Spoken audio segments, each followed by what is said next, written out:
And therefore, giving the piddling population of Australia, if that percentage of man-made is then extrapolated to represent the Australian population, isn't it valid to argue that it's infinitesimal, even if the argument about global warming were true?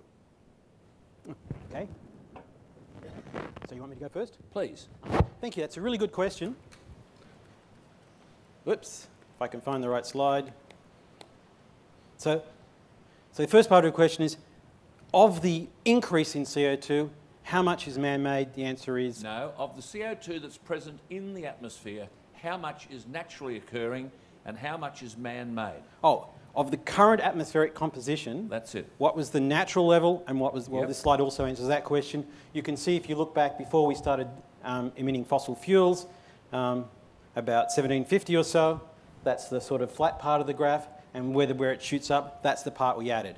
So at the moment, 30, 40%, I'd have to do the division to work it out for you, but about 30 or 40% of the CO2 in the atmosphere has been put there by the efforts of mankind. 39. Pardon? 39. There we go. Thank you. And what the second part of your question was? My second part of the question is, so 39% is there how? How's that occurred? From anthropogenic, man-made. Man-made. Yeah. Okay, 39%.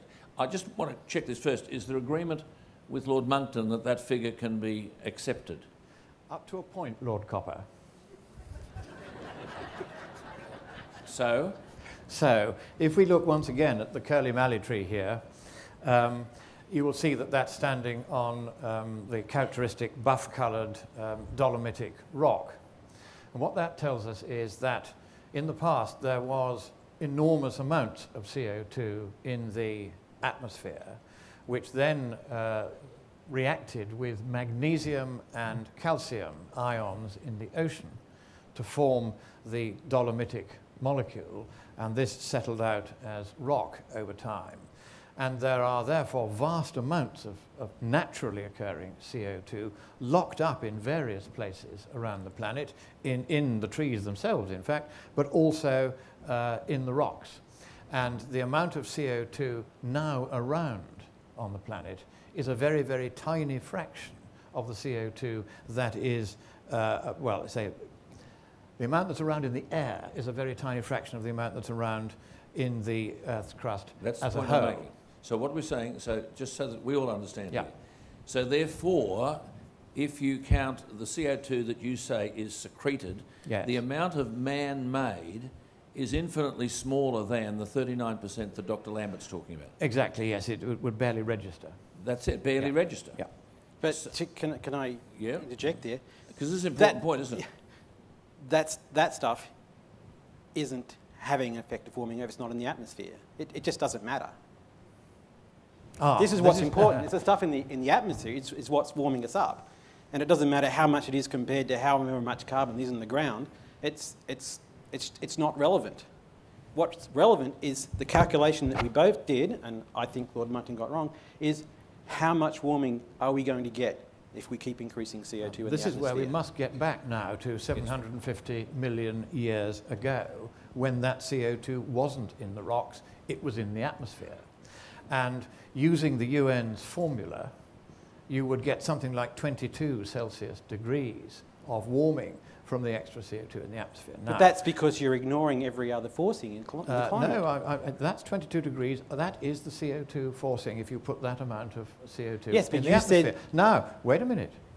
That is so very large a forcing that even if you then try to extrapolate ice albedo all around the planet from compared with what it was in the last ice age, which doesn't increase very much because remember, most of the albedo comes from clouds. Nevertheless, that will give you some countervailing effect, but it won't give you enough of a countervailing effect to allow ice at the equator with that amount of CO2 in the atmosphere if the CO2 forcing is anything like as large as the UN and you maintain that it is. So therefore, the conclusion to draw from that argument is that man-made CO2 is infinitely less than the 39% that you're talking about. No. No, in the atmosphere it's 39% at the moment. We've but agreed on total that. CO2, it's a tiny, tiny, tiny fraction. Yes, I mean of the total CO2. Yeah. Quite, righto. Yeah. But So that CO2 therefore- is in the ground and is not affecting. As I've already said, the it climate. wasn't in the ground before. It couldn't be in the ground now unless it had been in the atmosphere first. And when it was in the atmosphere, at concentrations of 300,000 parts per million, there was ice at the equator, even allowing for the extra albedo from the ice. There is And absolutely no way that there would have been ice at the equator if CO2 concentrations of that magnitude had had the kind of forcing that the UN imagines. It just doesn't stack. Well, let's take some questions now because people have come a long way to be here. Do we have any microphones or not, or are we relying on the strength of the natural voice? Okay, you've got a mic up there. Right, we might just start with the gentleman beside you. Just indicate to whom you want to address the question. To Dr. Lambert. Thank you. Can you tell me how much CO2 is in the ocean and how much bearing that has on the climate factor? So the question was how much CO2 there is in the ocean. Lots. No, the percentage, you've got all the figures up there. Could you tell me the percentage? I don't have every figure up there. Well, There's a lot of CO2 in the oceans. Could we say the figures that I've read is about 87%? And how much... No, what? Sorry, 87% of what? CO2's in the ocean. Of Perhaps I can assist. There's lots of CO2 in the ocean. The answer is that there is 70 times as much CO2 in the oceans at the moment as there is in the atmosphere. Yeah, that's about right. Yes, go. Now, you were saying about the cloud factor, the radiation in, the radiation out. So how much factor does that have on the radiation? The CO2 in the... Explain your theory apart. How much effect does the CO2 in the oceans have on radiative forcing? Is that your question? What? Well, can we give the gentleman the microphone back? If you can give him the microphone back. To get So you want to look at clouds? You've got to draw moisture. So obviously drawing it from the ocean. So But what's the CO2 in the ocean got to do with that? If we've got CO2 in the ocean and it's drawn up into the atmosphere. No. Clouds. Clouds are formed from water vapour that's drawn up from the ocean and What's the condenses. ocean? I've never seen a coal mine or a coal-fired power station right up in the ocean, nor a car driving. So if the cloud formation and the moisture factors come from the ocean, where the radiation has come out of the ocean, goes up the cloud, then comes back down again. Or your theory of cloud factor is completely wrong. Clouds, I think you... Is my question a bit incoherent to you? Yes. Well, I'll be a little bit more succinct. We've established the fact that there's got radiation, CO2 in the ocean.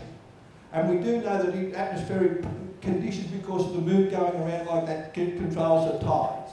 So when the... What have tides got to do with it? Hang on, what's got to do with what? Yeah, Why are you bringing right. tides into this Right, question? Tim, let's let him finish. What the setup is here, the moisture